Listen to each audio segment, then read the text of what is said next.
지금까지 지내온 것은 내가 지금까지 지내온 것은 주의 은혜라 주의 은혜라 지금까지 지내온 것은 주의 은혜라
오늘 이 본문은 예수님의 최후 만찬 자리에서 일어난 일입니다.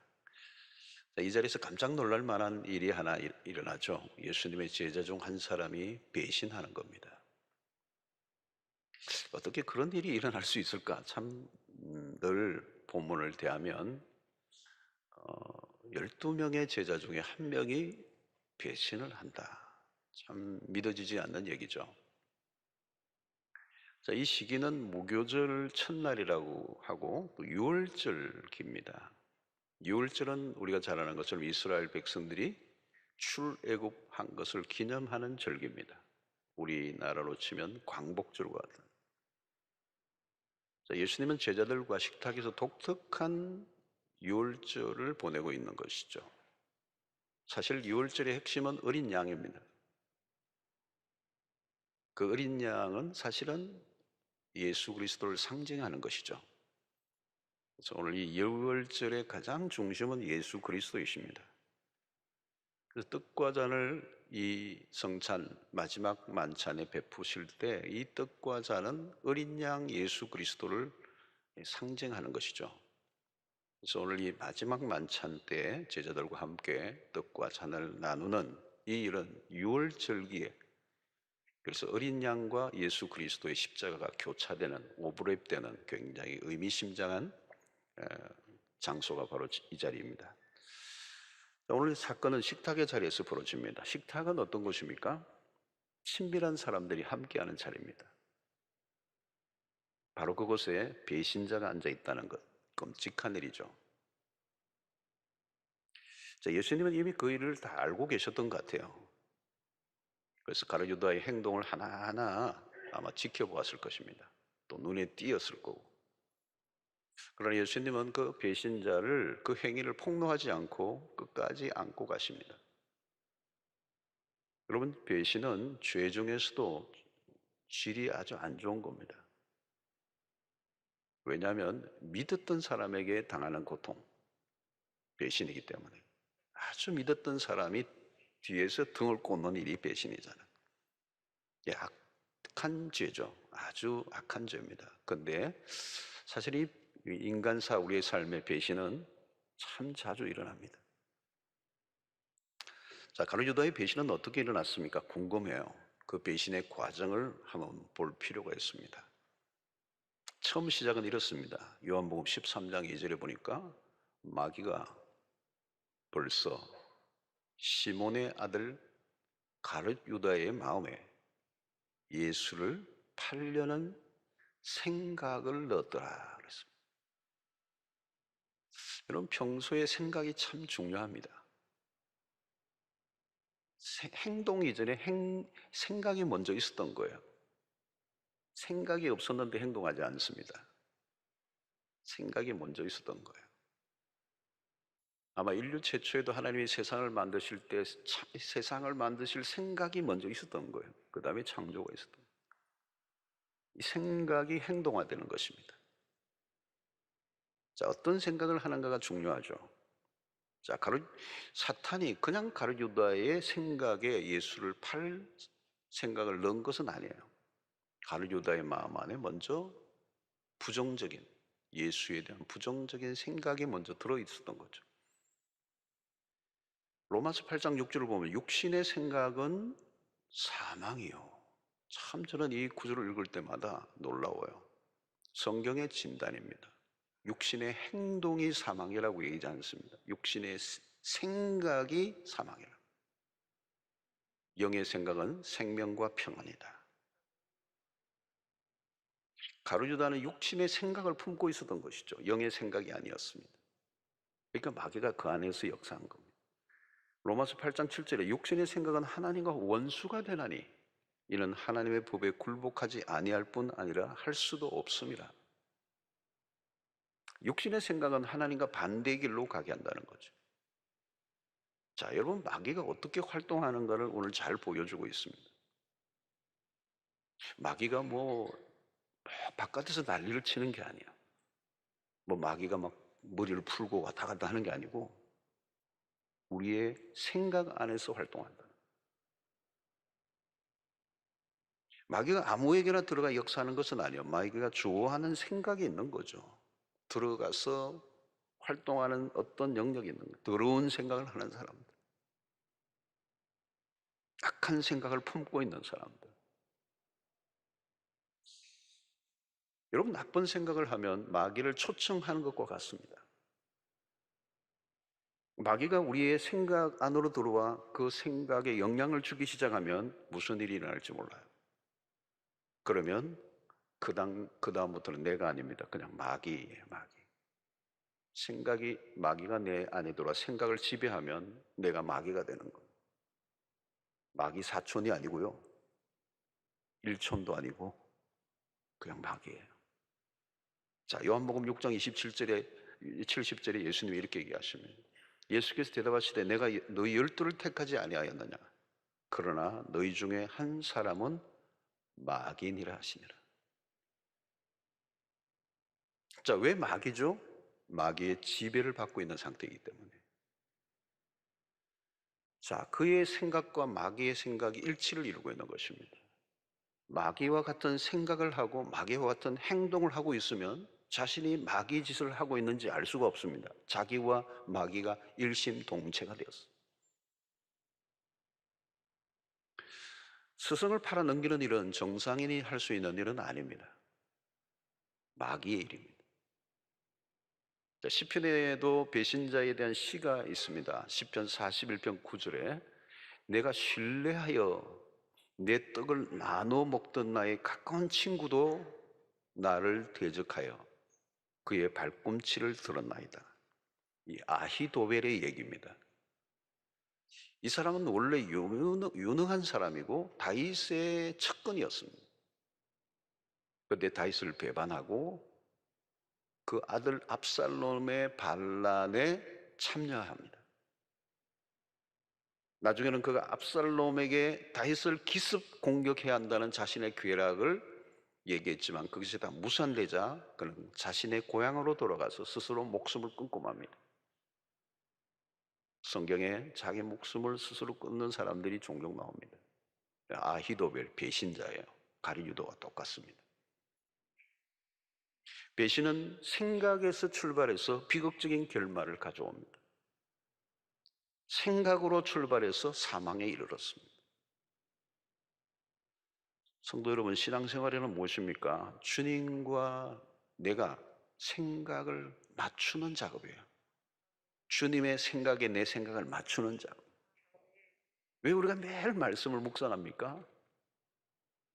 주님의 뜻과 나의 뜻이 일치를 이루기 위해서. 그게 맞지 않으면, 주님의 생각과 내 생각이 맞지 않으면 이 신앙에 문제가 생기는 거예요. 여러분, 우리가 주님의 생각에 내 생각을 맞춰야 되겠습니까? 아니죠. 주님의 생각에 우리의 생각에 맞추어져야 됩니다. 주님의 뜻에 우리가 일치를 이루어야 된다는 거예요. 그래서 말씀을 들을 때마다 약간 불편한 게 있으면 여러분, 나를 고쳐야 됩니다. 말씀을 고칠 수는 없습니다. 말씀을 들을 때 우리의 생각을 교정하는 작업이에요. 생각의 차이가 가는 길을 바꿔 놓았습니다. 마귀는 전혀 다른 생각을 집어넣었어. 그리고 예수에게 반역하는 그 길을 가게 된 것입니다. 자, 오늘 십자가에서 주님이 입을 여셨습니다. 18절에 다 앉아 먹을 때 예수께서 이르시되 내가 진실로 너희에게 이르노니 너희 중에 한 사람 곧 나와 함께 먹는 자가 나를 팔리라 하신대. 우회적인 발언이죠. 자, 이 말씀을 들었을 때는 무엇을 의도했을까요? 예수님은 회개할 기회를 주신 겁니다. 그때 가룟유다가 나를 두고 하는 말이구나. 회개하면 모든 문제가 다 해결됐을 것입니다. 그런데 다른 제자들의 반응이 재밌어요. 19절에 그들이 근심하여 그 말을 듣고 하나씩 하나씩 나는 아니지요 하고 말하기 시작하니, 다르게 표현하면 혹시 나입니까 예수님? 내가 배반자입니까? 나는 아니죠. 예수님의 말씀에 모두 자기를 의심했습니다. 중요한 부분입니다. 예수님은 분명히 가룟유다를 두고 하신 말씀이에요. 그런데 가룟유다는 꼼짝도 하지 않고 다른 제자들이 모두 마음에 찔렸던 것 같아요. 혹시 내가 죄를 짓고 있는 것은 아닌가 근심하며 말했습니다. 여러분, 이상한 현상이에요. 말씀을 들을 때 자기 자신에게 적용해야 한다는 거죠. 자기에게 적용하지 않고 도리어 다른 사람들에게 적용을 합니다. 유다는 나입니까 하지 않았습니다. 여러분들 어떻습니까? 말씀을 들을 때 자주 찔림이 있습니까? 중요한 포인트입니다. 자기 자신에게 적용하는 편인가 아니면 다른 사람에게 말씀을 적용하는 편인가? 만약 말씀을 자기에게 적용하지 않는다면 위험한 신호입니다. 말씀이 전해질 때 강한 부정을 하면 심각해요. 말씀에서 자신을 제외시키는 거죠. 그래서 늘 다른 사람에게 문제가 많다고 생각하는 사람. 가룟유다는 마리아가 옥합을 깨뜨릴 때도 가난한 자를 도울 수 있는 것을 낭비했다고 화를 냈습니다. 사실은 자기 적용이 아니에요. 여러분, 건강한 신자의 반응은 어떤 것입니까? 어떤 말씀을 들을지라도 자기에게로 가져가 그 말씀을 적용하는 사람. 혹시 내가 배신자는 아닌가? 사실 그렇습니다, 여러분. 오늘 너희 중에 한 사람이 나를 팔 것이다 라고 얘기했을 때 예수님이 어떤 사람을 특정하지 않고 얘기하신 것 안에는 의도가 있어요. 모두 각자가 자신을 돌아보게 하는 것. 여러분, 우리는 누구든 오늘 이 자리에 앉아 있는 그 누구도 스승을 팔 가능성을 가지고 있는 사람들이. 아멘 하고 싶지는 않지만 사실이에요, 여러분. 우리는 우리가 생각하는 것보다 훨씬 더 악합니다. 다른 사람의 죄를 보고 비판하지만 나는 한 수 더 뜰 수 있습니다. 더 이상 더 이하도 아니에요. 비슷하다는 거. 그러니까 혹시 내가 아닌가 하는 사람에게는 소망이 있습니다. 혹시 내가 배반자는 아닌가? 그러면 돌이킬 수 있는 가능성이 있어요. 근데 나는 절대 아니야. 부정하는 사람은 위험한 사람이에요. 말씀의 빛이 비추어질 때 자신을 돌아보아야 합니다. 아직 기회가 주어졌다는 뜻이죠. 내가 잘못했구나. 내가 왜 그런 짓을 했지? 미친 짓을 했구나. 내가 잠시 미쳤구나. 돌이키면 되는 거죠. 말씀이 들려지고 있는데 자신을 돌아보지 못한다면 위험한 상태입니다. 왜 그런 일이 날까요? 어두움 가운데 있기 때문에. 영적으로 어두움 가운데 있기 때문에. 가룟 유다는 예수님의 곁에서 마주하고 있습니다. 물리적 거리는 누구보다 가까이 있어요. 약간만 옆으로 기울이면 예수님의 귀에 자신의 얘기를 털어놓을 수 있는 위치에 있습니다. 근데 여러분, 물리적 거리와 영적 거리는 다를 수 있습니다. 예수님과 가룟 유다와의 이 거리가 이 정도 거리라면 누구에게도 말하지 않던, 다른 사람이 들을 수 없을 정도 둘만의 은밀한 얘기를 얼마든지 나눌 수 있는 관계예요. 바로 이때죠. 회개의 기회입니다. 회개하면 삽니다. 다시 시작할 수 있습니다. 죄를 지었다고 망하는 것 아닙니다. 망했다면 가룟 유다 벌써 망했습니다. 그러나 주님은 마지막까지 기회를 주십니다. 여러분, 예수님과 가룟 유다가 눈이 마주쳐도 한두 번 마주쳤겠습니까? 그러나 가룟 유다는 눈길을 계속 피한 것이죠. 예수님은 제자들의 발을 씻기실 때도 유다의 발을 동일하게 씻어주셨습니다. 그러나 가룟 유다의 마음은 굳게 닫혀 있었습니다. 여러분, 망하는 사람들의 특징이 있습니다. 회개의 기회를 놓치고 또 놓치는 겁니다. 하나님은 인내하시고 또 인내하십니다. 결국 어떻게 됩니까? 회개할 마음을 계속 내가 막으면 기회가 사라져요. 여러분, 처음에는 회개를 안 한 것입니다. 그런데 나중에는 못하게 됩니다. 안 하는 것과 못하는 것에 차이가 있습니다. 안 하고 있을 때는 가능성이 남아있는 상태. 못한다는 말은 이미 상황 끝이에요. 절망적인 상태를 말하는 거예요. 완전히 망가진 상태인 것입니다. 성도 여러분, 우리의 일상을 한번 돌아봐야 합니다. 우리는 늘 실수합니다. 죄 안 짓고 살 수 없습니다. 회개하고도 또 죄를 짓습니다. 그러나 여러분, 분명한 것은 회개한 사람은 이전과 똑같은 죄를 반복해서 지지는 않습니다. 죄를 지어도 이전의 죄와 다릅니다. 태도가 다릅니다. 마음대로 못 짓습니다. 브레이크가 걸리게 되어 있습니다. 또 짓고 나면 마음이 불편하고 아픕니다. 마음대로 죄를 지을 수가 없습니다. 여러분, 죄에 대해서 그런데 둔감해진 상태는 어때요? 그게 없어져 버립니다. 그 다음에는 할 일이 없어요. 끝인 것입니다. 사랑하는 성도 여러분, 자세히 한번 보시기 바랍니다. 중요한 포인트예요. 일상에서 회개가 있는가 없는가. 언제 진정한 회개를 해본 적이 있는가? 여러분, 우리 그리스도인들에게 막장이라고 할 때 이 막장, 세상의 사람들이 막장 하는데 그건 무슨 뭐 끔찍한 치졸한 죄를 지었을 때를 막장이라는데 우리 그리스도인들에게 막장은 딴 게 아니에요. 회개 없는 삶이에요. 죄의식 자체가 없기 때문에 더 이상 갈 곳이 없다는 겁니다. 우리는 가룟유다를 살펴보면서 날마다 우리가 늘 확인하는 것은 가룟유다는 죄를 지었기 때문에 스승을 팔았기 때문에 망한 것 아닙니다. 회개가 없었기 때문에. 베드로와 가룟유다의 차이는 조금의 차이예요. 베드로 결코 낫지 않습니다. 그러나 그는 회개했습니다. 근데 가룟유다는 후회만 했습니다. 후회와 회개는 다른 것입니다.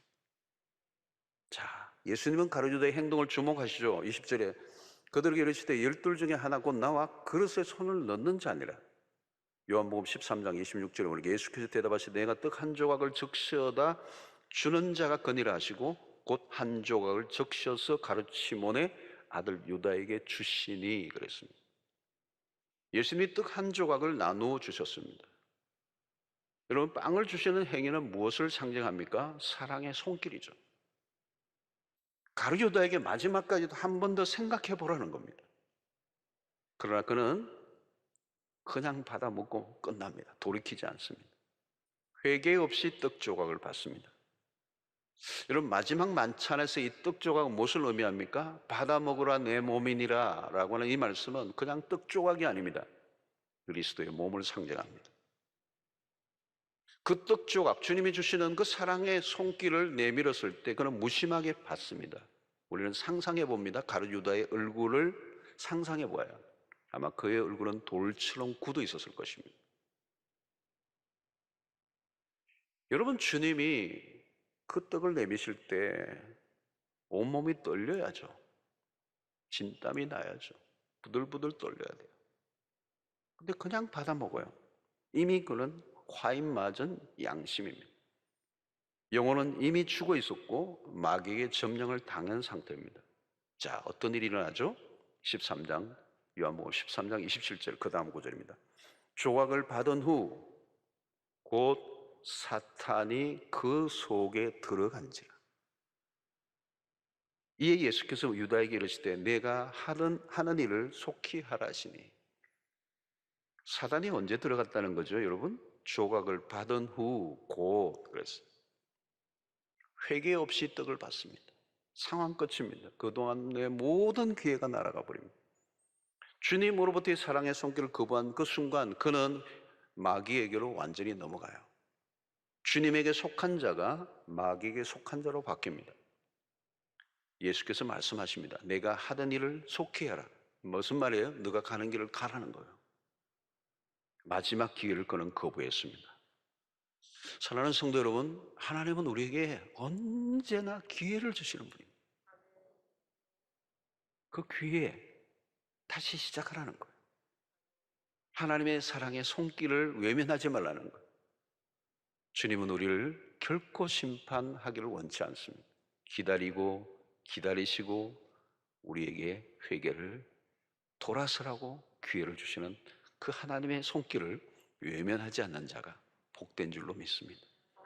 자, 이 가룟유다는 결국은 이 안에 뭐가 있었습니까? 이 배반의 과정에 그의 모습을 우리가 보게 되는데 요한복음 12장 6절을 보면 이렇게 말하면 가난한 자들을 생각함이 아니요 그는 도둑이라 돈꾀를 맞고 거기 넣는 것을 훔쳐가미르라. 그는 예수를 팔아넘겼습니다. 얼마예요? 은 30에. 그는 스승을 팔기 위해 흥정을 했습니다. 물건처럼.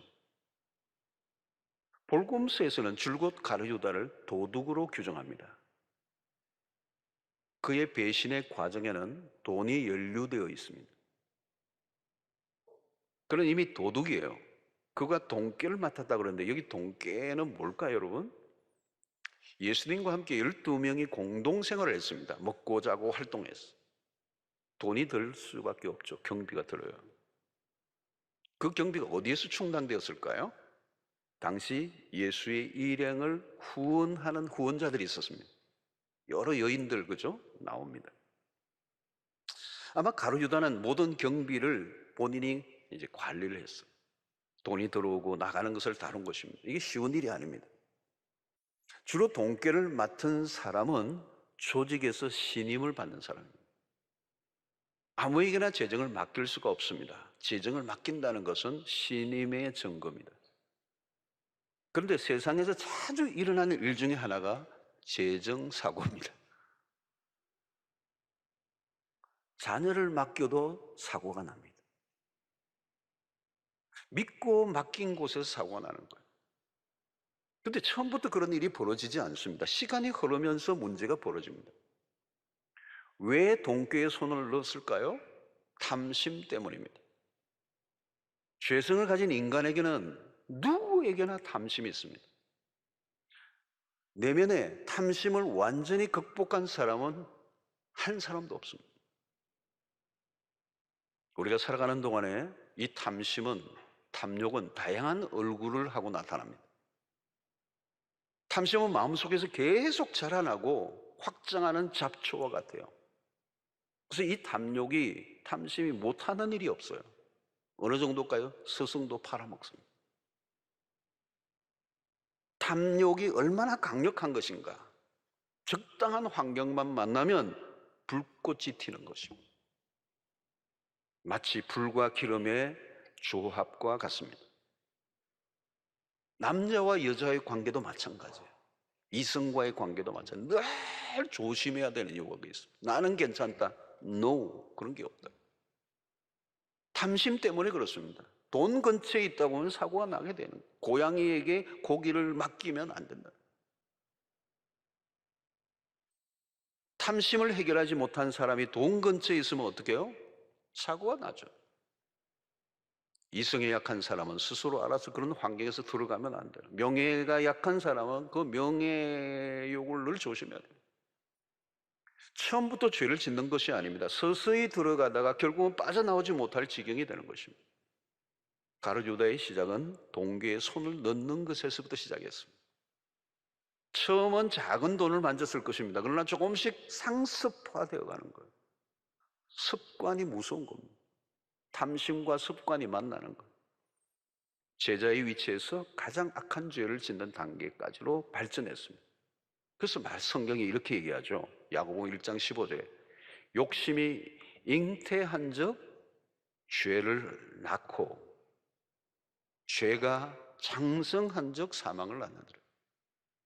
욕심이 잉태하면 반드시 죄를 낳는다. 잉태하면 낳게 돼 있어요. 그리고 그 죄는 가만히 있지 않아요. 계속 부풀어져요. 어디까지요? 사망에 이르기까지. 그러니까 가룟유다의 이 얘기는 배신은 일어날 일이 일어난 겁니다.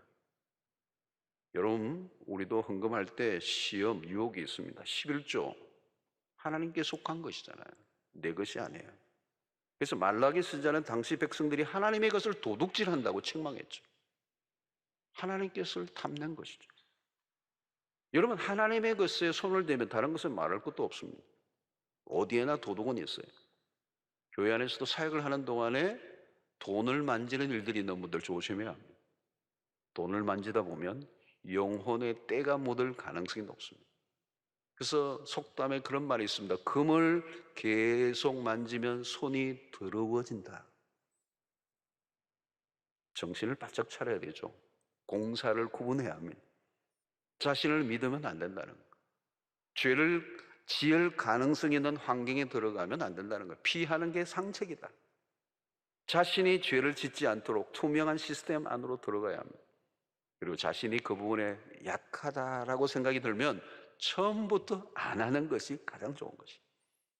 사랑하는 성도 여러분, 탐심이 결국 그를 집어삼켰습니다.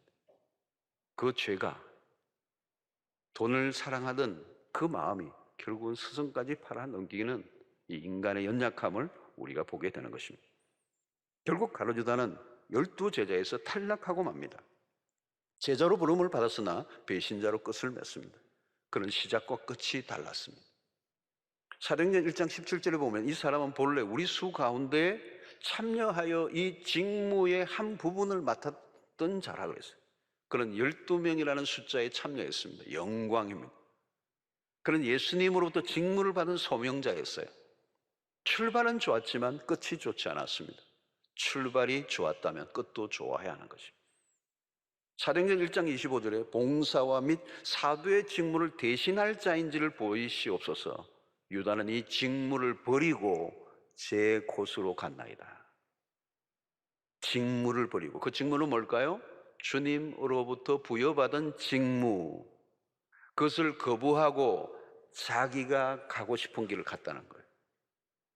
사랑하는 성도 여러분, 내가 왜 여기 있는지, 누가 나를 부르셨는지를 아는 게 중요합니다. 그는 하늘이 부여한 직무를 헌시착처럼 버렸습니다. 그는 주님이 부여하신 직무가 아니라 자기가 가고 싶은 길을 걸었던 거죠. 여러분, 무서운 사람은 누구입니까? 열심히 하는데 자기 길을 주장하는 사람이에요. 이 제자들이 다 그랬습니다. 매사에 열심히였어. 주님 옆에서 너무도 열심히였던 사람들인데 알고 보면 주님의 일이 아니라 자기의 길을 걸어가고 있는 사람. 그래서 예수님이 베드로에게도 사탄아 내 뒤로 물러가라. 자기 목적을 갖고 있는 거예요. 여러분, 일꾼은 자기 목적이 아니라 하나님의 나라의 목적을 향하여 가는 사람이에요. 그런데 가룟 유다는 본래부터 자기의 길을 주장했던 사람이에요. 하나님의 직무에 충실하지 않았던 것이죠. 자, 우리 자신을 매 순간 진지하게 검증해 보아야 될 회목이 바로 이것입니다. 가룟 유다는 제자라는 타이틀을 갖고 있었습니다. 그러나 그는 배신자였어요. 여러분, 타이틀 보고 모릅니다. 교회 직분 보고 몰라요. 사람들로부터 인정과 존경을 받는다고 해도 알 수가 없어요. 12제자 중에 한 사람이 배신자가 있다는 걸 누가 짐작이나 했겠습니까? 우리는 계속 우리 자신을 확인해야 합니다. 제자들은 마지막 순간까지도 가룟 유다가 배신자라는 것을 아무도 눈치채지 못했어요. 어떻게 24시간 365일, 그것도 3년 동안 동거동락하며 함께 살고 있던 그 동료들도 가룟 유다가 배신자라는 걸 몰랐어요. 주님 외에는 아무도 몰랐습니다. 가룟 유다는 철저히 속였습니다. 속임의 고수입니다. 그는 타락한 사람인데 그 타락을 숨겼어요. 성도 여러분, 죄가 완전히 들통날 때까지는 시간이 걸립니다. 그리고 가짜일수록 포장이 더 탁월합니다. 사탄은 광명의 천사로 다가온다고 그랬습니다. 광명의 천사. 어떻게 알아볼 길이 있겠습니까? 사람들의 평가보다 더 중요한 것은 나의 진짜 모습입니다. 어떤 경우는요, 가짜가 진짜 같고 진짜가 가짜같이 취급받을 때가 있습니다. 오늘 우리도 마찬가지입니다. 누가 진짜인가? 누가 진짜인가? 나는 진짜 신자인가? 진짜 제자인가?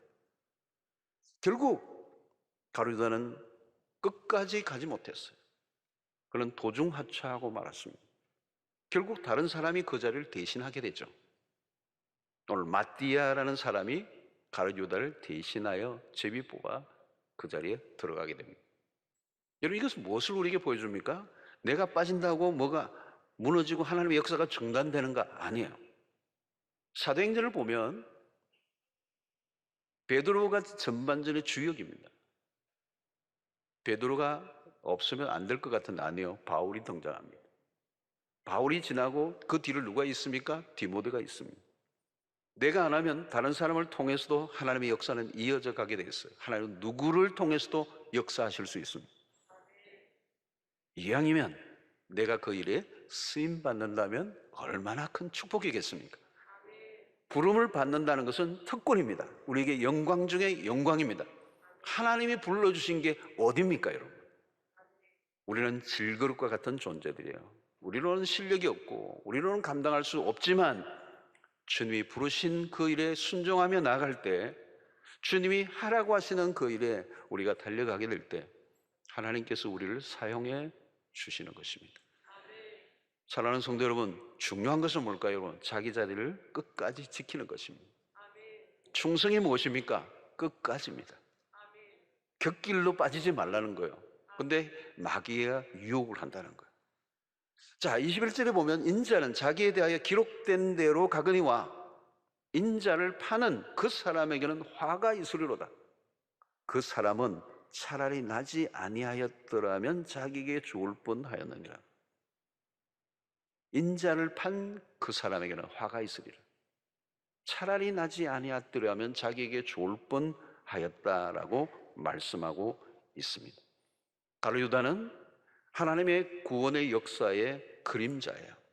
하나님의 역사가 이루어져가는 과정에는 빛만 있는 게 아니라 어두움도 있습니다. 그러나 가룟 유다의 배신이 하나님의 뜻을 방해할 수는 없었습니다. 도리어 그 악마저도 하나님의 구원을 이루는 도구로 삼으셨습니다. 안타까운 것은 가룟 유다는 그것으로 그의 인생을 비극적으로 끝낸 것입니다. 인자를 파는 자는 화가 있으리로다. 가장 불행한 인생이 되었습니다. 사랑하는 성도 여러분, 오늘 나는 부름의 자리에 있는가를 확인해 보아야 합니다. 가룟 유다는 자기의 길을 걸어갔어요. 여러분, 우리가 내 마음대로 하는 것이 자유인가? 아니에요. 그리스도에게 매인 자가 진정한 자유인이라는 사실을 믿으시고 그리스도의 매인, 그리스도의 종들로 끝까지 완주하는 은혜가 여러분들에게 있게 되기를 축원합니다. 자, 가룟 유다를 살펴보면서 우리가 무엇을 느낍니까? 직접 팔아 넘기지는 않았지만 다른 제자들 역시 가룟 유다 못지 않다는 것을 우리는 십자가 상에서 확인하게 됩니다. 오늘 우리는 예수님의 제자들, 그들은 예수님과 3년을 동거동락했습니다. 특별한 일입니다. 그리고 예수님에게 주옥 같은 설교를 직접 들었습니다. 너무 유명한 설교자의 설교를 듣는 것도 중요하지만 예수님에게 직접 저자 직강 이런 거 있잖아요. 예수님에게 말씀을 직접 코앞에서 들었어요. 기적의 현장을 수없이 경험했습니다. 신비로운 경험도 많이 했습니다. 예수님이 그들을 제자로 부르시고 친구로 삼아 주셨습니다. 예수님과 함께 살아가는 그 3년의 삶을 통해서 그들 안에 얼마나 놀라운 경험과 역사들이 있었겠어요. 이보다 더 좋을 수가 없어요. 그러나 그들은 예수님을 부인하고 또 예수님을 팔아넘겼습니다. 시사하는 바가 참 커요. 사랑하는 성도는 우리가 예배를 수천 번, 수백 번 말씀을 듣는다고 해서 그것이 변하는 것이 아닐 수도 있어요. 좋은 교회를 다녔던 것만으로 좋은 신자가 될 수 있는가? 여러분, 교회를 얼마나 다녔느냐 횟수로는 신자됨을 증명할 수가 없습니다. 은혜의 사각지대가 있어요, 여러분. 은혜의 사각지대. 봉사를 하고 있지만 은혜의 아웃사이드에 있는 사람들. 이상하게도 은혜를 받는 순간에 그는 자리에 없어. 아니, 은혜의 자리에 앉아 있는데도 불구하고 영혼은 잠금장치. 말씀을 셀 수 없이 듣고 들었는데 하나도 말씀에 그 영혼에 파고들고 스며들지가 않아. 그러니까 가룟 유다는 예수를 믿다가 타락한 사람이 아니고 그는 근본 예수를 안 믿은 사람, 하나님을 만난 경험이 없는 사람.